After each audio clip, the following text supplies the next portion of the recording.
చాటున పిందెను చూస్తా, సోకు తీగల్లో పండును కోస్తా, నువ్వొస్తే కప్పిస్తా ముద్దుల ముంటమ్మో.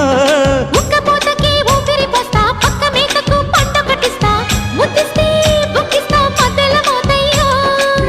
ఓలమ్మో పుకారులు షికారుగా రావమ్మో, ఎదలు ఎడెక్కిస్తే ఎట్టాబులమ్మో.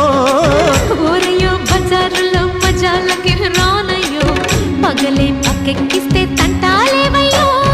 మిట్టిల మీదున్న మిస్సమ్మయ్య సంటే వడ్డీలతో పాటు ఒళ్ళోకి వస్తుంటే పొగరు చిల్లకల్లెగిరి పడ్డనే పడుచు పైటల్లో.